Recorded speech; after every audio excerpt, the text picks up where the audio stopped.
Makna kalamul Imam Al-Ghazali rahimahullah, kalau kamu berkata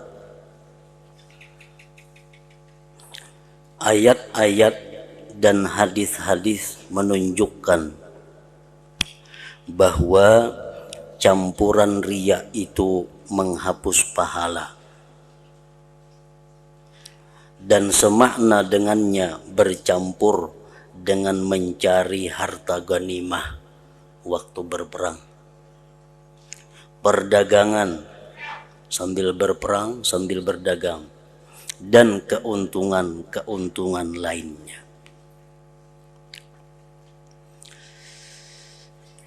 Pertanyaan ini adalah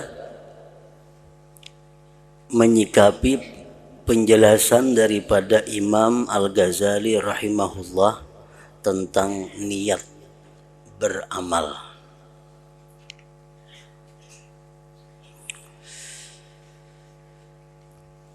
Dalam keterangan Imam Ghazali rahimahullah, beliau menjelaskan bahwa niat beramal itu ada 5 perkara. Kesimpulan yang kita baca beberapa minggu telah lalu, bahwa niat beramal terbagi kepada 5 macam. Yang pertama, niat beramalnya itu ikhlas, semata-mata menjunjung perintah Allah, tidak ada campuran yang lain.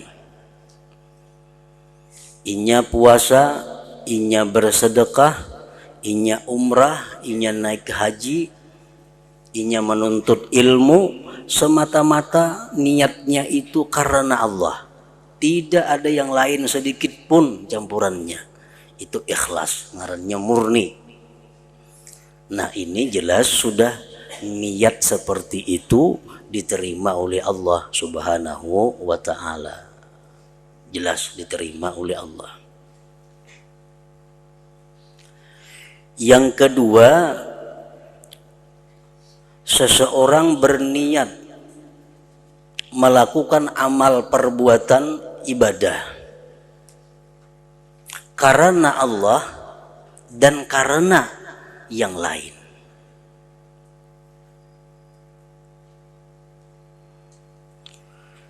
Inya menuntut ilmu itu karena Allah dan karena yang lain. Tapi yang terbanyak itu karena Allah. Yang karena lain itu sedikit.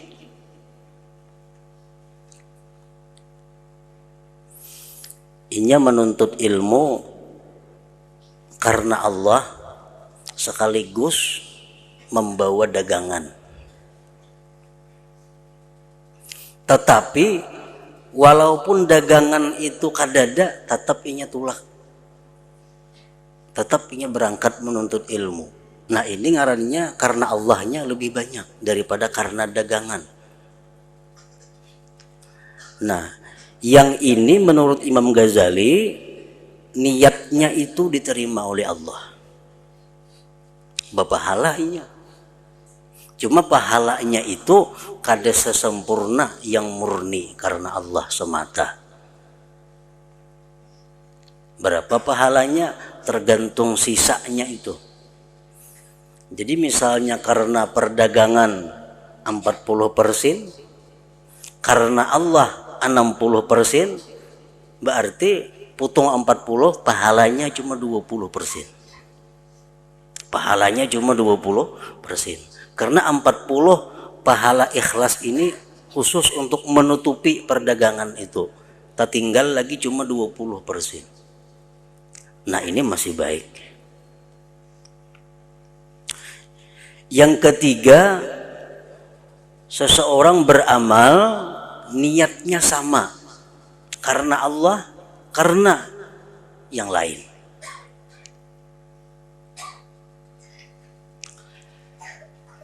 (50%, 50%). Menuntut ilmu karena Allah sekaligus untuk berdagang atau untuk membeli sesuatu.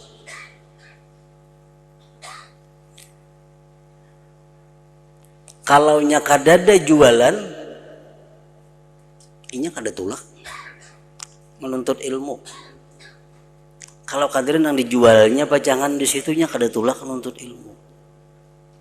Tapi karena jualan ini ada, karena Allahnya ada, dua itu bergabung jadi satu, lalunya berangkat menuntut ilmu umpamanya. Jadi 50% niatnya nih.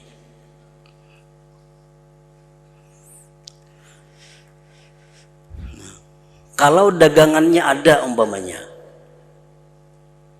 atau nang pacang ditukar kakuta ada, tapi orang kada pengajian, inya kada tulak juga, kada takakuta juga inya. Nah jadi bujur-bujur sama, pendorongnya 50%. Nah kalau kita beribadah seperti itu niatnya, maka berpahala kada, berdosa kada. 50.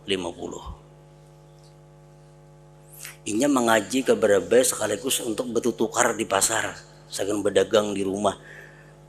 Orangnya di rumah bisa kios. Nah, jadi sekaligus ke pengajian, sekaligus bertukar di pasar.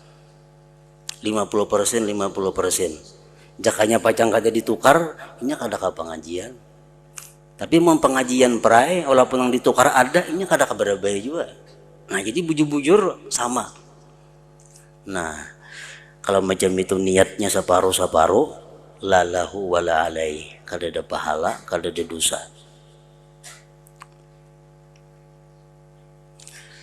Yang keempat, sedikit ikhlasnya. Nah, sedikit ikhlasnya tak kurang.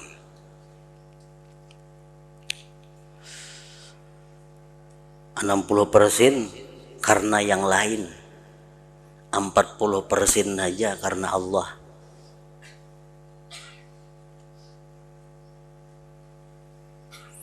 Artinya walaupun inya kada ada pengajian, tapi ada yang ditukar, tetap inya kakuta. Walaupun kada ada pengajian, tetap inya kakuta. Nah, jakanya ada pengajian, nang ditukar kada ada, inya kada kakuta. Itu menunjukkan bahwa karena selain Allah lebih banyak daripada yang karena Allahnya. Nah kalau niat kita beribadah seperti itu, karena Allahnya sedikit, karena yang lain lebih banyak, itu niatnya ditolak dan kita mendapat siksa. Tapi seapa banyak siksanya, sekadar lebihannya itu. Umpamanya 60% karena perdagangan, 40% karena Allah, siksanya 20%. Nah yang kelima, orang yang beribadah, beramal semata-mata riya. Kada ada yang lain tujuan, 100% karena selain Allah. Nah ini sudah jelas hukumnya. Nah jadi Imam Ghazali membagi niat seperti itu, 5 macam tadi. Nah lalu ada nang betakun lawan sidin, ujar nang betakun lawan Imam Ghazali ini tuh, sedangkan ayat-ayat Al-Quran, hadis-hadis Rasulullah itu menunjukkan bila mana ikhlas itu bercampur kada diterima. Kada ada memadakan hadis itu banyak mana campurannya, kada ada. Di Quran kada ada juga mengatakan mana nang banyak campurannya, kada ada. Pokoknya bila bercampur karena Allah dan bukan karena Allah, itu kada diterima. Nah ini pertanyaannya kayak itu. Ayat-ayat dan hadis-hadis menunjukkan bahwa campuran riya itu menghapus pahala. Nang berapa kecampurannya? Dan semakna dengannya bercampur dengan mencari harta ghanimah.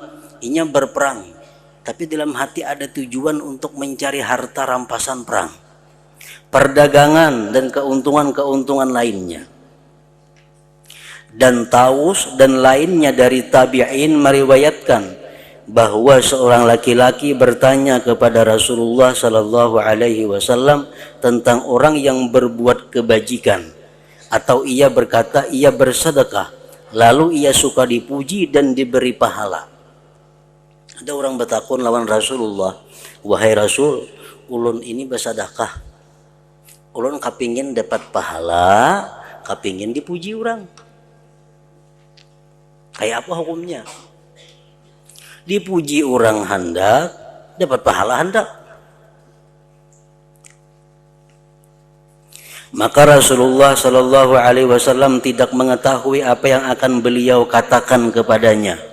Nabi kita diam menunggu wahyu Allah. Nah, sehingga turun ayat faman kana yarju liqa'a rabbih falyamal amalan shalihan wa la yusyrik bi ibadati rabbih ahada. Artinya barang siapa mengharap perjumpaan dengan Tuhannya, maka hendaklah ia mengerjakan amal yang saleh dan janganlah ia mempersekutukan seorang pun dalam ibadahnya. Siapa hendak bertemu Allah, siapa hendak dapat pahala, artinya maka amal itu jangan dicampurkan lawan yang lain sedikit juga pun.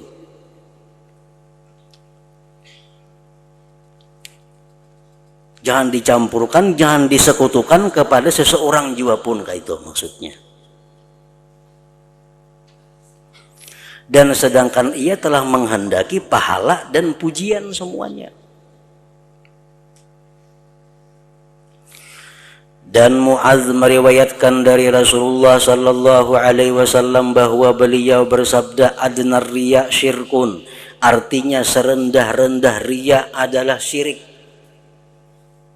Walaupun sedikit aja campurannya sudah syirik. Abu Hurairah berkata, Rasulullah sallallahu alaihi wasallam bersabda, yuqalu liman asyraka bi amalihi khudh ajraka mimman amilta lahu. Artinya, dikatakan nanti di akhirat kepada orang yang menyekutukan dalam amal perbuatannya, ambillah pahalamu dari orang yang kamu beramal karenanya. Orang beramal karena manusia ada, karena Allah ada. Dari Tuhan di akhirat kaina pahala ikam ambil lawan pulan itu aja kada usah aku.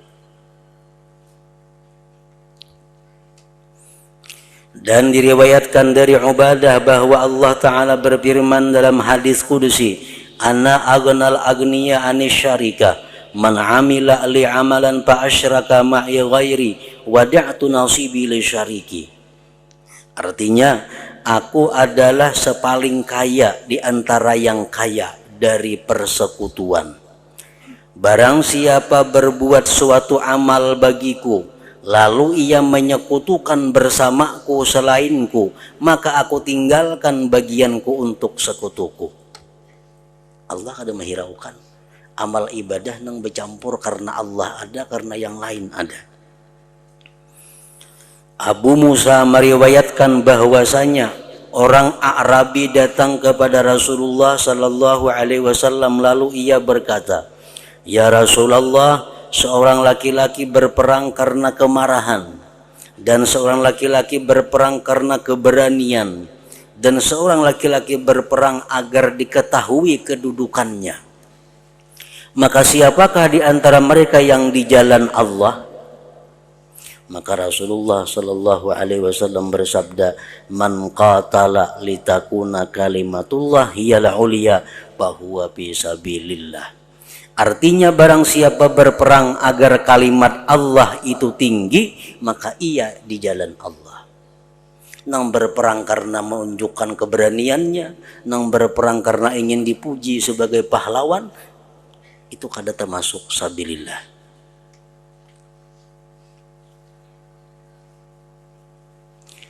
Dan Umar radhiyallahu anhu berkata, kamu mengatakan bahwa fulan mati syahid, dan mungkin ia telah memenuhi kedua tepi kendaraannya dengan dirham.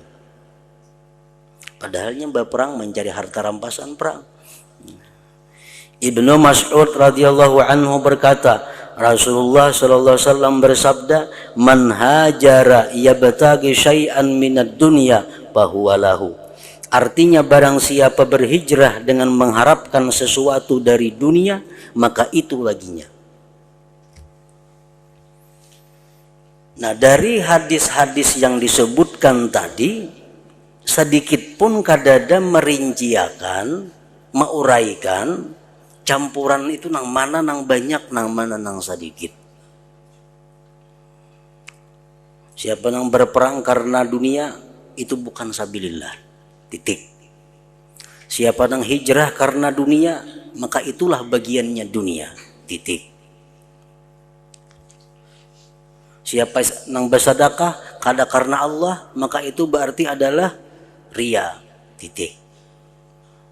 Kada ada hadis-hadis menjelaskan berapa persen garang campurannya, kada ada. Nah, kenapa Imam Ghazali merinciakan seperti tadi? Pandang campurannya berapa persen. Kalau sekian diterima, sekian disiksa, sekian. Nah,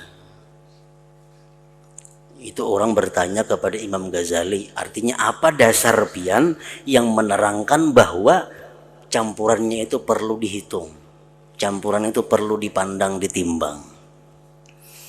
Nah, maka kami menjawab, ujar Imam Ghazali,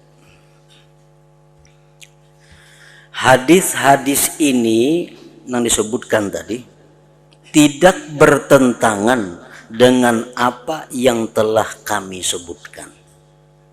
Kada bertentangan Sidin lawan keterangan nang Sidin pada akan dahulu itu. Tetapi yang dimaksud dengannya adalah barang siapa tidak menghendaki dengan demikian kecuali dunia. Seperti sabda Rasulullah sallallahu alaihi wasallam, barang siapa berhijrah dengan mengharapkan sesuatu dari dunia, dan demikian yang paling kuat atas cita-citanya.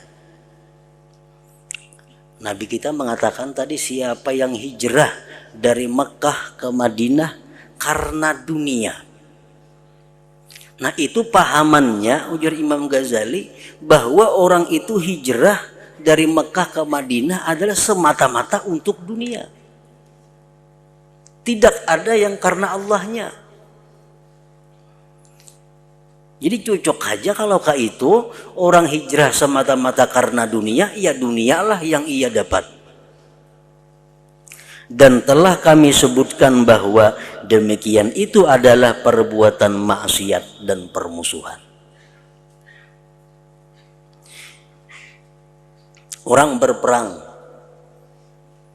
semata-mata mencari harta rampasan perang, itu jelas sudah perbuatan yang diharamkan.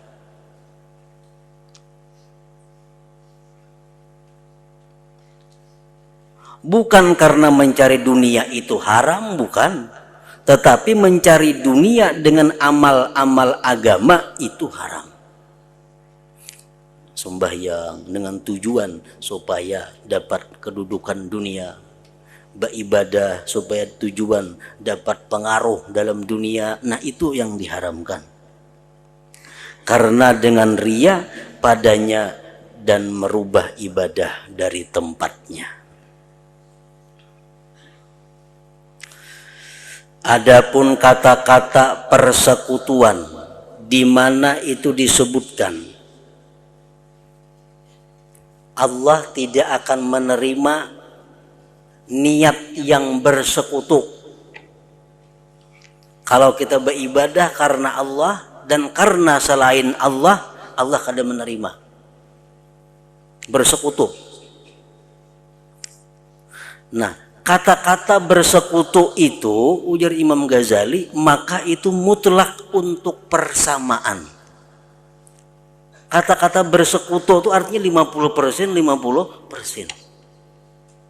Dan telah kami jelaskan bahwa apabila dua maksud sama, karena Allah 50%, karena yang lain 50%, maka keduanya saling berlawanan dan tidak ada manfaat baginya dan tidak ada mudarat atasnya, maka tidak seyogianya diharapkan pahala atasnya.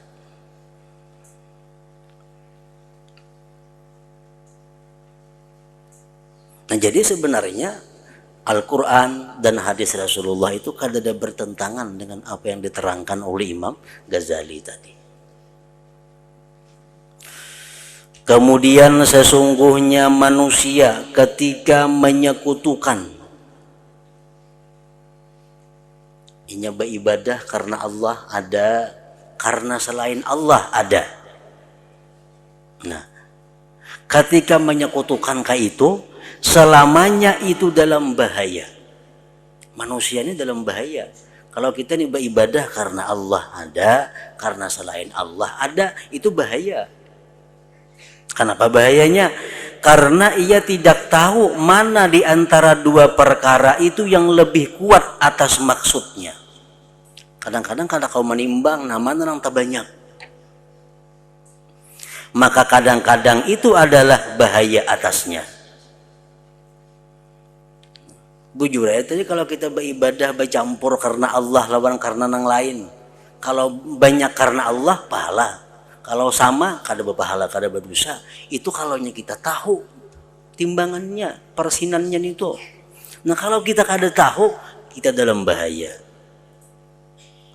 Karena itulah Allah berfirman, "Faman kana yarju liqa'a rabbih falyamal 'amalan shalihan wa la yusyrik bi'ibadati rabbih ahada." Artinya, barang siapa mengharap perjumpaan dengan Tuhannya, hendak bertemu dengan Allah, maka hendaklah ia mengerjakan amal yang saleh, dan janganlah ia mempersekutukan seorang pun dalam beribadah kepada Tuhannya. Maksudnya adalah perjumpaan lawan Allah tidak dapat diharapkan dengan persekutuan. Kalau kita nih beramal karena Allah ada, karena yang lain ada, itu kadang-kadang diharapkan kita bisa bertemu Allah. Di mana yang terbaik keadaan-keadaannya adalah saling, di mana yang terbanyak keadaan-keadaannya adalah saling menggugurkan. Amun nang terbanyak ikhlas, nang menggugurkan nang ria. Terbanyak nang ria, menggugurkan lawan ikhlas. Dan boleh dikatakan juga, kedudukan mati syahid tidak dapat dicapai kecuali dengan ikhlas dalam berperang.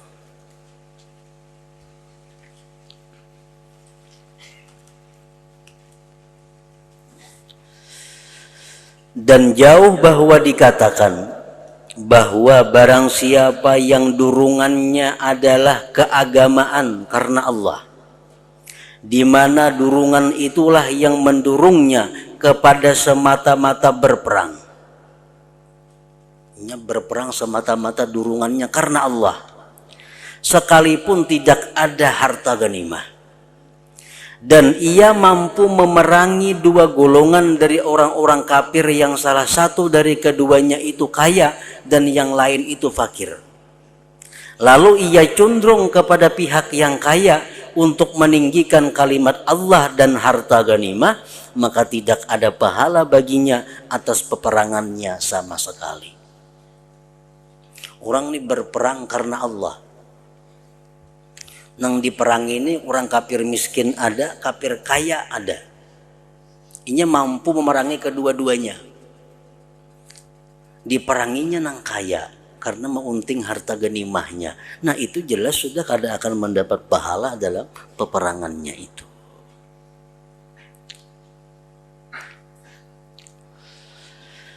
Dan kami berlindung kepada Allah bahwa perkara itu seperti demikian. Maksudnya, kalau kita beribadah, niat kita itu bila tercampur sedikit saja selain Allah, maka ibadahnya gugur. Nah, kami berlindung dengan Allah. Misalnya orang beribadah karena Allahnya 99%. 1% saja sedikit ada riaknya, dipadahkan itu gugur semuaan ibadahnya. Kami berlindung dengan Allah. Kami kada umpat mengatakan seperti itu.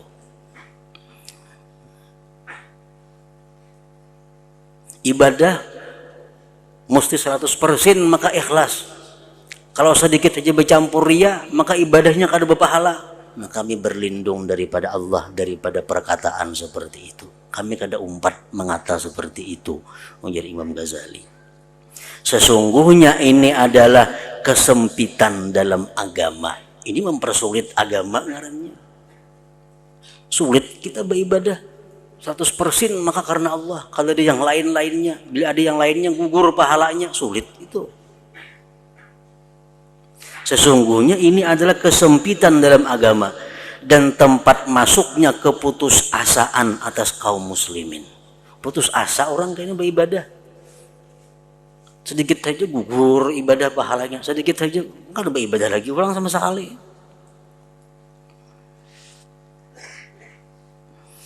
Karena campuran-campuran yang mengikuti seperti ini, itu sama sekali manusia tidak dapat terlepas daripadanya kecuali jarang sekali. Jarang sekali ada manusia yang terlepas daripada pengaruh-pengaruh selain Allah itu. Kita beribadah, bersedekah murni semata-mata karena Allah, sedikit pun kada ada karena yang lain, itu ngalih benar mencarinya. Kalau 60% karena Allah, 40% supaya dipuji orang, tuh ada, kira-kira itu ada aja. Amun nanti dipadahkan kada berpahala, orang bisa ada mau bersedekahnya lagi.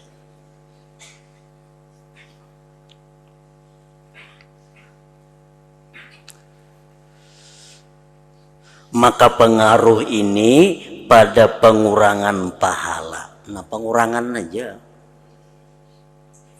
Orang bersedekah 10.000 rupiah karena Allah lebih banyak.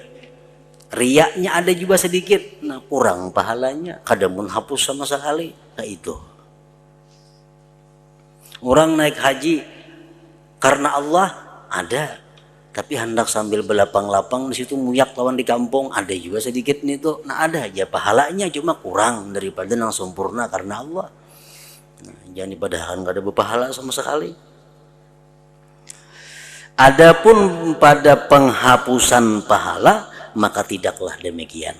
Menghapus sama sekali pahala, kada macam itu artinya.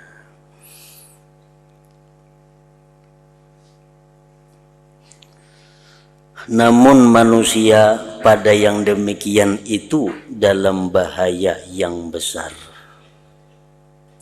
Walaupun tadi sudah dipadahkan bercampur tuh kalaunya banyak nang baik berpahala aja, pahalanya kurang, tapi tetap ada pahala. Tapi itu ada bahayanya.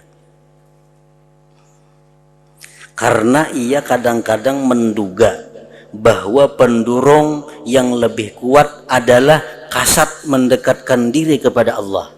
Padahal yang lebih kuat atas hatinya adalah bagian nafsu.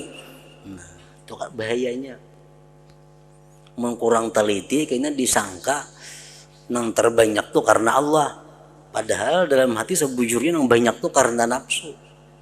Nah, lalu jadi kada berpahala sama sekali jadinya. Dan demikian itu termasuk yang sangat tersembunyi. Bila kada bujur-bujur diteliti sebelum beribadah, dicari bujur-bujur sebelum beribadah, nah ngapa garang niatku nih hendak memperbuat ibadah nih. Nah, bila kada bujur-bujur diteliti, itu bisa-bisa ibadah itu banyak karena nafsunya, banyak karena riyanya.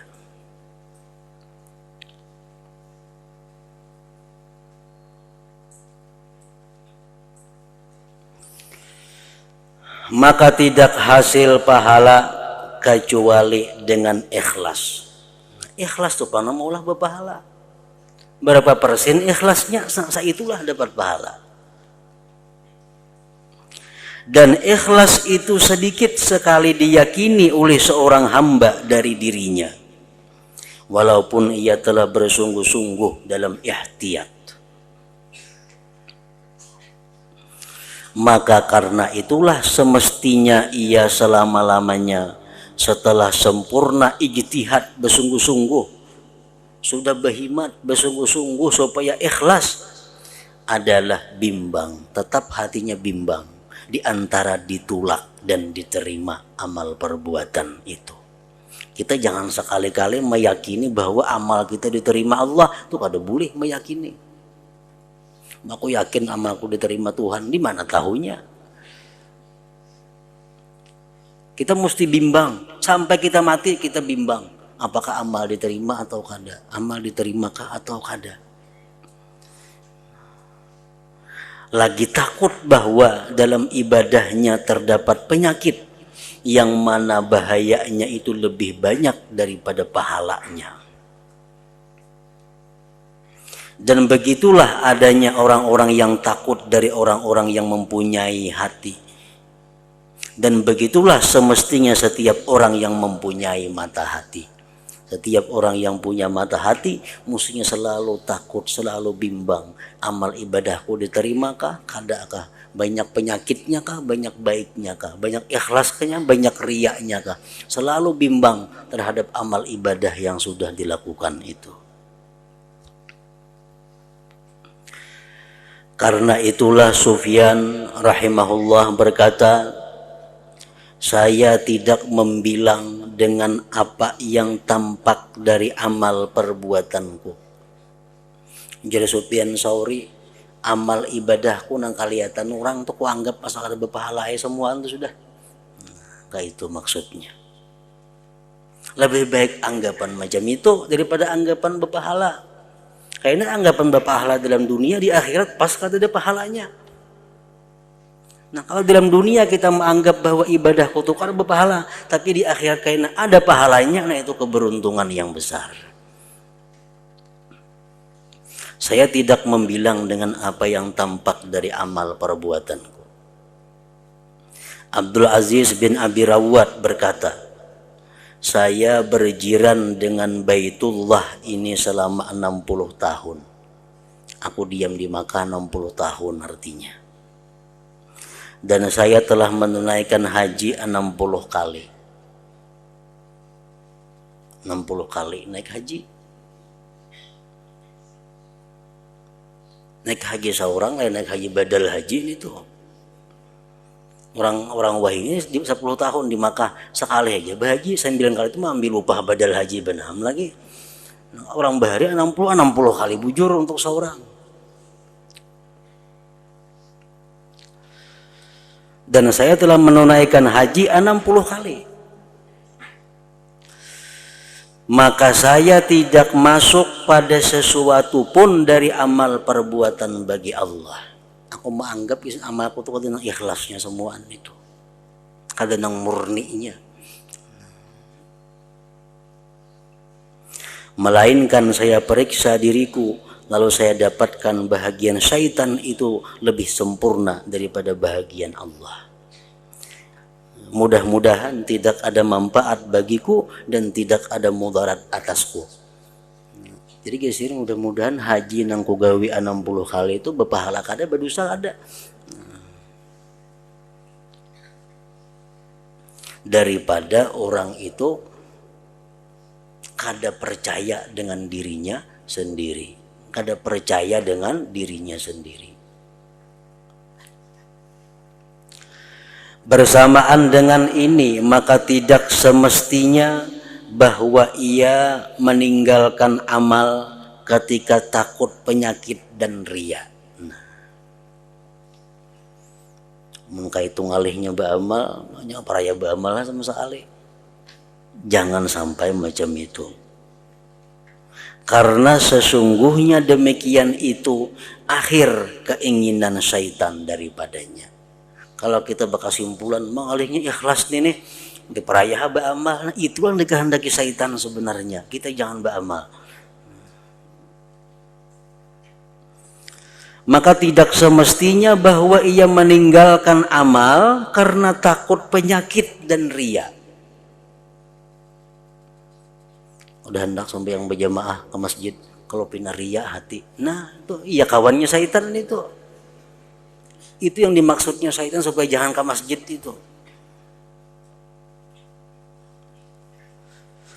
Karena yang dimaksud adalah agar ikhlas tidak hilang. Agamanya menyuruh ikhlas tidak hilang. Kan tidak menyuruh jangan beramal, kan ada. Dan manakala ia meninggalkan amal, maka ia telah menyia-nyiakan amal dan ikhlas semuanya. Kedua-duanya parah ya.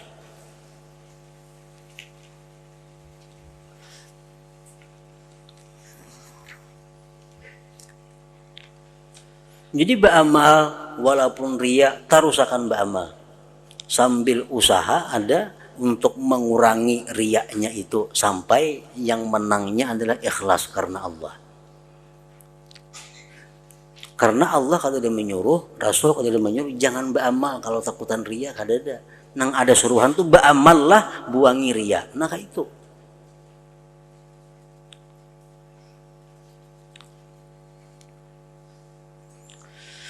Dan telah diceritakan bahwa sebagian orang miskin berkhadam kepada Abu Sa'id Al-Kharraz dan ia ringan dalam segala pekerjaannya.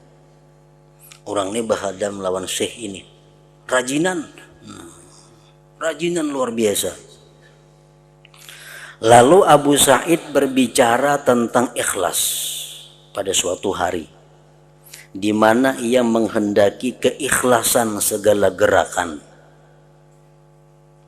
Maka orang miskin tersebut mulai mencari hatinya pada setiap gerakan, dan ia menuntutnya dengan keikhlasan. Jadi khadamnya syekh ini rajinan orangnya, samuaan digawi. Satu hari syekh berbicara tentang ikhlas. Ujar syekh, setiap gerakan tuh perhatikan ikhlasnya. Lalu si khadam tadi memakai itu, hendak begawi ikhlas kada, kada jadi begawi.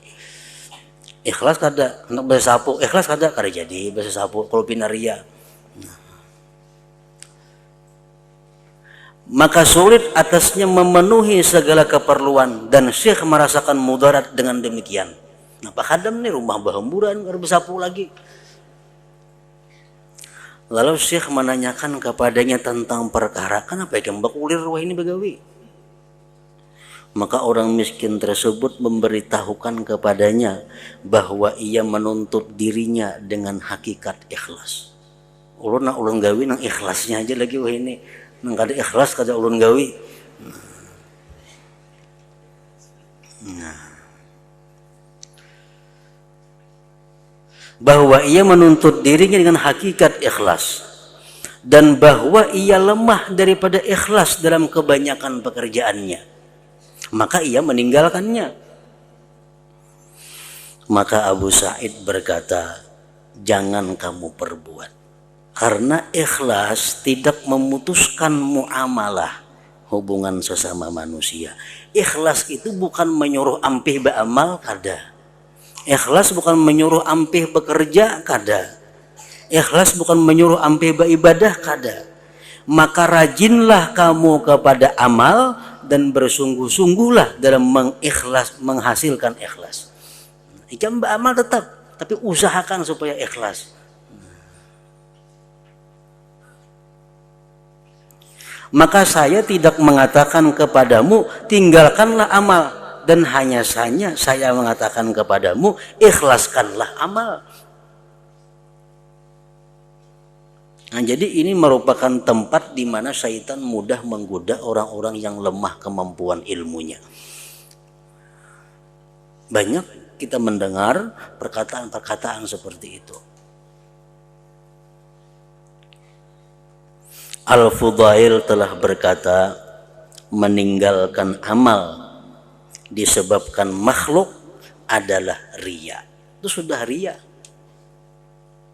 Karena mereka mudah hendak bersedekah, orang ada khawatir kalau pina riya, itu sudah riya. Itu sudah riya. Meninggalkan ibadah karena manusia itu riya sudah ngarannya. Bersedekah aja cuma usahakan supaya ikhlas. Meninggalkan amal disebabkan makhluk adalah riya, dan melakukan amal karena makhluk adalah syirik ngarannya. Ja'alanallah minal ulama'il amilin al-mukhlisin wa sallallahu ala sayyidina Muhammadin wa ala alihi wa sahbihi wa sallam walhamdulillahi rabbil alamin.